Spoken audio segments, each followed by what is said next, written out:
Now here's another one of those gemstones in Orlando's book.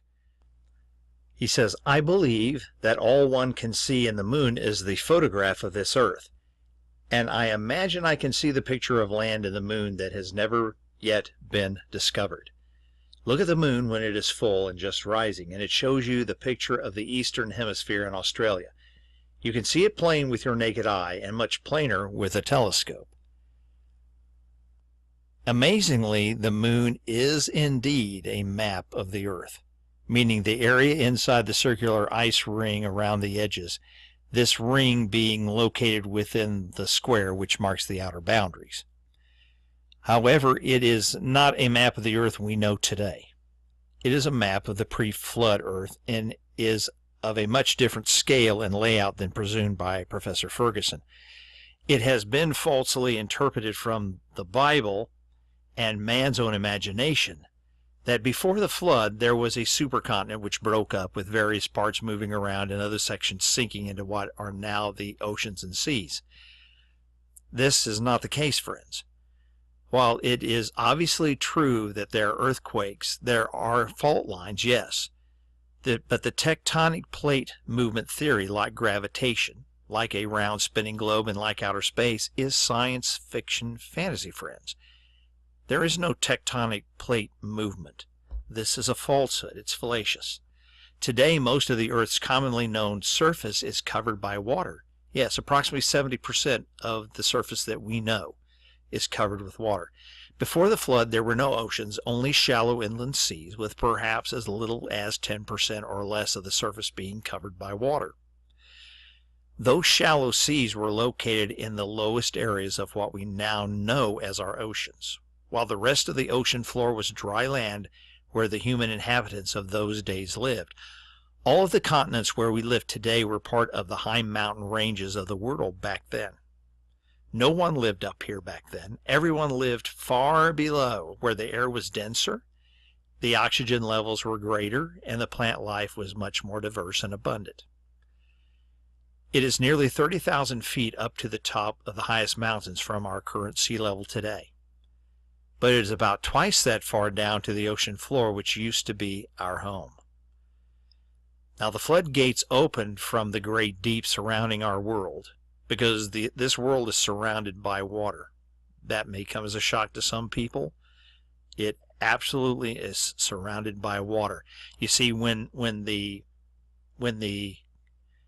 original Hebrew was translated into Koine Greek, and then that Koine Greek was actually translated into Latin, the Latin was then back translated into Classical Greek, and what's called the Great Deep, it has been translated as abusos or the abyss in Greek, the Greek language, and then we have taken that language, that in translation, and made it mean outer space. But it really means the great deep of an ocean, of water. Okay? So the floodgates opened from the great deep surrounding our world, and the whole land was covered. But the waters never drained away back to their original levels after Noah's flood. Instead, much of the world we once knew remains under miles of water. Now, what would such a map look like if you had the map, the original map, before those waters came up and never receded, when only, say, 10% of the world's surface that we know, the known surface of the world, was covered with water instead of 70%? I'm convinced that the maps of the ocean floor topography we have today are largely fictitious, designed to support the false tectonic plate theory and other deceptions as well. So the average person has little to go on. We can't just drain away the water on our current maps, match it to the moon, and expect it to work. Now, to make matters even more difficult, this moon map of Earth has been severely marred and disfigured. I do not believe the craters we are so familiar with today on the surface of the moon were always present there. Now, exactly when and how this occurred is not yet clear to me. Eventually, I believe it will be made clear, but right now, that's all I have to go on with this. Now, if on top of that, the fact that the map is completely rearranged by the level of waters from the flood, Add to that the fact that the map of the moon has been extraordinarily marred by these what appears to be craters, but it's some kind of damage. And then add any unknown lands that may yet exist within the ring of ice we know as Antarctica, well unknown to the population at large anyway. Okay, there may be some people that know what the other side of our Earth looks like, but this side that we're on, and that may sound a little strange, but there are lands within the navigable waters that we have that are unknown to the vast majority of our population.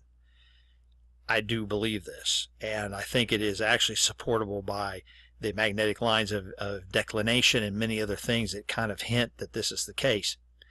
Now, it should be no surprise that most people cannot conceive how the moon could ever be a map of the Earth, because what's going to be shown in the map on the moon, even if it wasn't marred, is going to show everything within the ice ring circle. And it's just a different scale. It's on a much grander scale than what we would think it is normally, or what Orlando Ferguson thought he saw. But he was right to say that he thought he could see undiscovered lands there. And remember, this guy speaking from North America, he's not talking about the New World, the Western Hemisphere, if you want to call it that. But this is an absolute gem here, because this is absolutely true.